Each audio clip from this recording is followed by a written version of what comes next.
नारायण साकार हरि की प्यारी दुलारी सात संगत जी, प्रेम से बोलना। नारायण साकार हरि की संपूर्ण ब्रह्मांड में सदा सदा के लिए जय जयकार हो। जगत जननी साकार माँ मातेश्वरी की संपूर्ण ब्रह्मांड में सदा सदा के लिए जय जयकार हो। नारायण साकार हरि एवं जगत जननी साकार माँ मातेश्वरी जी के पावन कमल श्री चरणों में हम सभी जीवात्माओं का कोटि कोटि नमन वंदन प्रणाम स्वीकार हो। आप समस्त हरिभक्तों के चरणों में इस जीवात्मा का कोटि कोटि प्रणाम स्वीकार हो। नारायण साकार हरि जी की प्यारी दुलारी सात संगत जी, भक्त और भगवान का रिश्ता हमेशा से ही बहुत ही अनूठा अटूट रहा है। प्यारी दुलारी सात संगत जी, जिसने भगवान से प्रीत की होगी वो इस बात को भली भांति जानता होगा। आज ऐसा ही एक बहुत ही हृदय स्पर्शी प्रसंग आप सभी के साथ में लेकर के आई हूँ, जिसको सुनने के बाद में आपकी अपने आराध्य के प्रति आस्था और भी बढ़ जाएगी, आपका प्रेम और भी ज़्यादा प्रगाढ़ हो जाएगा। प्यारी दुलारी सात संगत जी, अगर आप लोगों ने नाम सुना हो कर्मा का तो बहुत ही अच्छी बात है, और अगर आप कर्मा और उसकी भक्ति के बारे में नहीं जानते हैं तो बहुत ही अनूठी सी सच्चा प्रसंग आप सभी के साथ में बता रही हूँ। प्यारी दुलारी सात संगत जी, राजस्थान के किसी गांव में राम जीवन नाम का कोई व्यक्ति रहता था। उनके कोई संतान नहीं थी और वो भगवान श्री कृष्ण की बहुत ही ज़्यादा पूजा आराधना किया करते थे। कृपा होती है श्री हरि की और उनके यहाँ एक कन्या जन्म लेती है, जिससे उनकी खुशी का कोई ठिकाना ना रहा। बहुत ही वो प्रसन्न थे। कुछ समय बाद उनकी पत्नी का देहावसान हो गया। वो अकेले रह गए और उनकी बेटी थी, और उनका डेली का नियम था प्रतिदिन का कि सुबह सवेरे उठ के स्नान ध्यान करके सबसे पहले वो भगवान को भोग लगाते, प्रसाद देते, उसके बाद ही कुछ ग्रहण करते थे। ऐसा उनका नियम था, जो कि कर्मा बचपन से देखती थी। एक बार कर्मा के पिता ने कहा कि बेटी, मैं तीर्थ यात्रा के लिए जा रहा हूँ, मेरे पीछे से भगवान का ख्याल रखना, उन्हें समय से भोग लगाना, उसके बाद ही तुम कुछ खाना। जब ये भगवान भोग ग्रहण कर लें प्रसाद, तभी तुम कुछ खाना। भोली भाली बेटी ने कहा, जी पिताजी, आप निश्चिंत होकर के जाइए, मैं घर और भगवान दोनों का ख्याल रखूंगी। उसने ऐसा कहा, उसके पिता चले गए। कर्मा बहुत ही भोली थी और दूसरे ही दिन से वो सुबह से उठी, काम में लग गई। उसको ध्यान ही नहीं रहा कि भगवान को भोग लगाना है। उसे जैसे ही ध्यान आया, फटाफट से दौड़ी रसोई में। उसने सबसे पहले भोग बनाया और भगवान के पास में ले जाके रख दिया और बोली, मैंने ये खिचड़ी बनाई है आपके लिए, पहले आप खा लो, तभी मैं खाऊंगी। पिताजी होते तो आपको खिलाते और तभी वो खाते, तो इसलिए अब आप खा लोगे तभी मैं खाऊंगी, रख दिया है, आप खा लेना।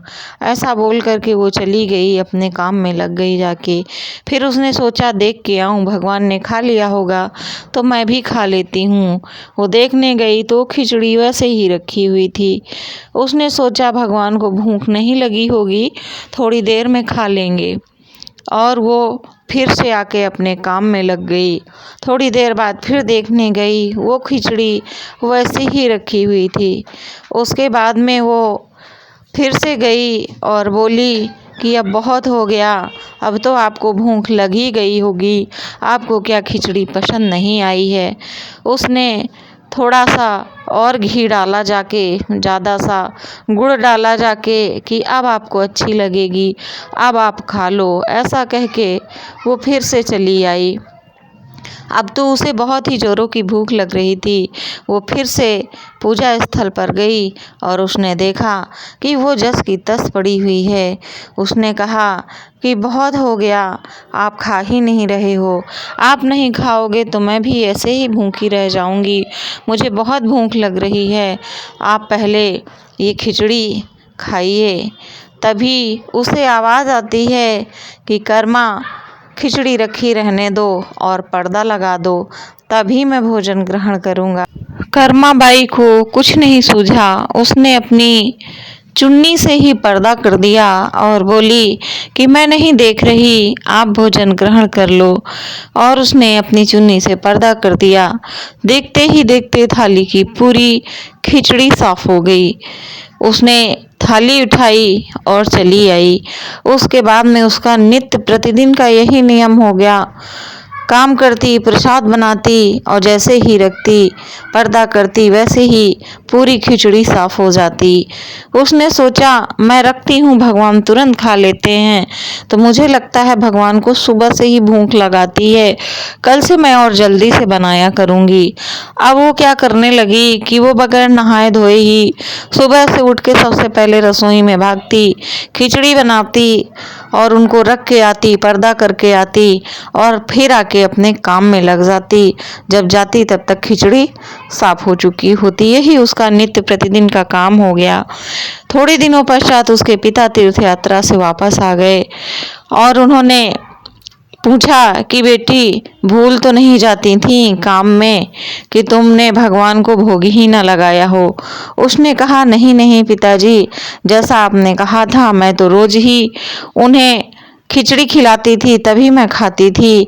पहले दिन तो उन्होंने बहुत ही नखरे दिखाए, उसके बाद में उन्होंने खाया। जैसे वो बेटी की ऐसे बात सुन रहे थे, उनकी आंखों से अश्रुधारा बह निकली। उन्होंने कहा कि मैं जिन्हें खोजने के लिए तीर्थ स्थान पे गया था, वो तो मेरे घर में ही विराजमान थे। मैं रोज उन्हें प्रसाद खिलाता था और फिर भी मैं बाहर भटक रहा था। मुझसे बहुत बड़ी भूल हो गई। बेटी, तुम बहुत धन्य हो कि तुमने अपने भाव से भगवान को रिझा लिया और आज से तुम ही इनकी भोजन की व्यवस्था करोगी, तुम ही इनके लिए प्रसाद बनाओगी। कुछ दिनों बाद कर्मा बाई के पिता की मृत्यु हो जाती है।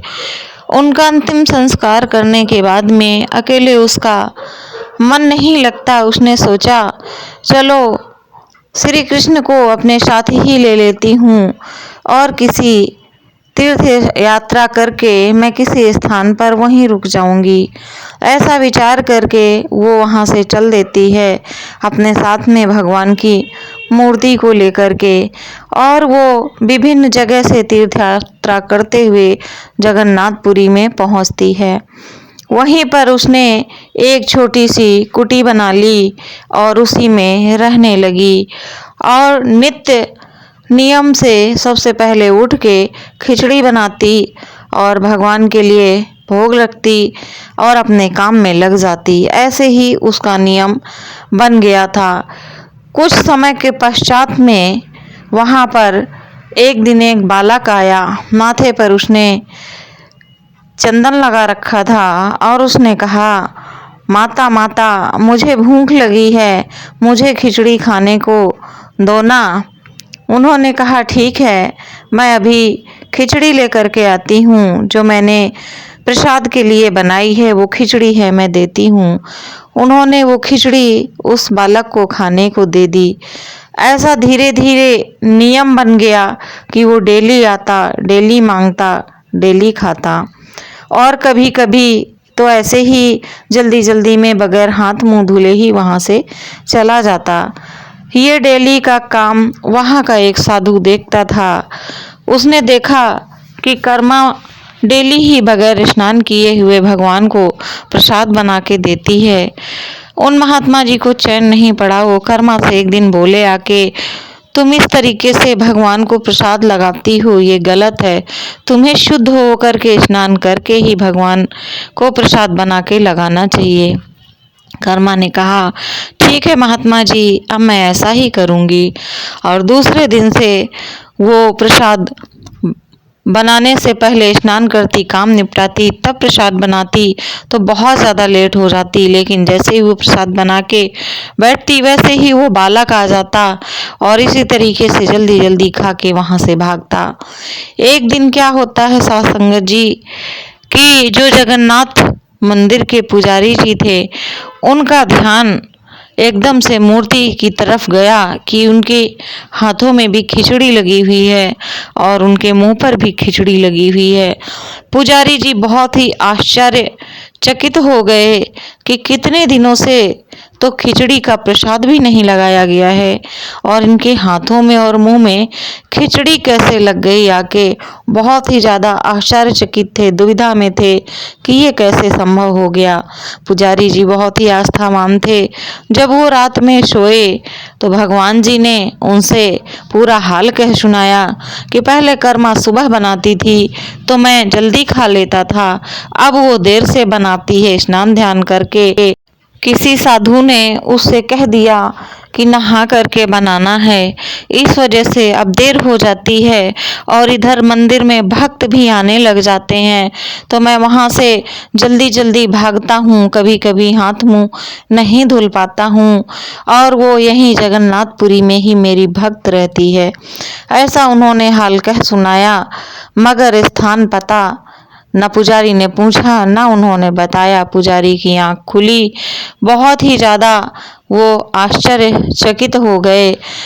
वो साधुओं को खोजने लग गए कि कौन से साधु ने किससे ऐसी बात कही है। उन्होंने मंदिर में बोला कि अगर किसी साधु ने किसी से ऐसे ऐसे कहा हो कि भगवान को हमेशा नहा के ही प्रसाद लगाना चाहिए तो ये सही नहीं है। भगवान भाव के भूखे होते हैं, वो तो ऐसे भी प्रसाद ग्रहण कर लेते हैं। ये बात उन साधु के कान तक पहुंची। उन्हें स्मरण आया कि मैंने यहाँ कर्मा से बोला हुआ है और वो जा कर के कर्मा से कहते हैं कि तुम्हारा जैसे मन हो तुम ऐसे प्रसाद बनाओ लगाओ, मैंने तो बस अज्ञानता में ऐसे ही कह दिया। उसके बाद से कर्मा फिर से सुबह उठ के पहले भगवान को प्रसाद बनाती लगाती, उसके बाद काम करती। यही चलता रहा और भगवान जगन्नाथ डेली बालक के रूप में प्रसाद ग्रहण करने सामने से भी वहां पर आते रहे। लेकिन कर्मा इस बात को नहीं जान पाई कि वो स्वयं भगवान को भोजन कराती है। एक बार क्या होता है प्यारी दुलारी साध संगत जी कि कर्मा की मृत्यु हो जाती है और इधर भगवान जगन्नाथ के मंदिर में उनके आंखों से अश्रुधारा बंद नहीं होती। जब ये बात पुजारी जी देखते हैं, उन्हें पता नहीं था कि कर्मा नहीं रही। जैसे ही पुजारी जी ने देखा कि भगवान की आंखों से अश्रुधारा बह रही है, बहुत ही ज़्यादा विचलित हुए। वहाँ के राजा को बुलावा भेजा, राजा भी आए। उन्होंने देखा, क्योंकि वो मंदिर राजा ने ही बनवाया था और वो अनन्य भक्त थे। दोनों लोगों ने प्रार्थना की भगवान से कि कौन सा ऐसा कष्ट आ गया, क्या हम लोगों से गलती हो गई, क्षमा करें, हमें बताएं आपकी आंखों से ये अश्रुधारा क्यों बह रही है। उसके बाद में दोनों लोग रात्रि में जब सो जाते हैं तो भगवान उन्हें स्वप्न देते हैं कि मेरी अनन्य भक्त कर्मा इस दुनिया को छोड़कर श्री धाम को आ चुकी है, मगर मुझे ये दुख सता रहा है कि अब उसके हाथ की मुझे बाजरे की मीठी खिचड़ी खाने को नहीं मिलेगी। तो प्यारी दुलारी साध संगत जी, कर्मा के नाम की बाजरे की खिचड़ी आज भी जगन्नाथपुरी में प्रसाद में लगाई जाती है। प्यारी दुलारी साध संगत जी, बात मूर्ति पूजा या साकार पूजा की नहीं है, बात भक्त और भगवान के रिश्ते की है। अगर आस्था हो, विश्वास हो और भगवान से इतना प्रेम हो तो हर जगह पर भगवान मिल सकते हैं। आपको ये प्रसंग कैसा लगा कमेंट करके बताइएगा। प्रेम से बोलना। नारायण साकार हरि की संपूर्ण ब्रह्मांड में सदा सदा के लिए जय जयकार हो।